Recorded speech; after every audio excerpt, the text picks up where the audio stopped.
ఈరోజు మన టాపిక్ వచ్చేసి ప్రాథమిక హక్కులు. ప్రాథమిక హక్కులు అనేవి భారత రాజ్యాంగంలో 3వ భాగంలో ఉన్నాయి. ఆర్టికల్ 12 నుండి 35 వరకు ఉన్నాయి భారత రాజ్యాంగంలో. ఇవి మౌలిక రాజ్యాంగంలో ప్రాథమిక హక్కులు అనేవి మొత్తం 7. అయితే ఇప్పుడు ప్రస్తుతం ప్రాథమిక హక్కులు అనేవి 6 మాత్రమే ఉన్నాయి.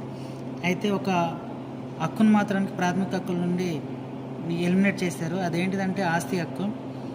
అది 1978 44వ రాజ్యాంగ సవరణ ద్వారా ఆస్తి హక్కుని ప్రాథమిక హక్కుల జాబితా నుండి తీసేశారు.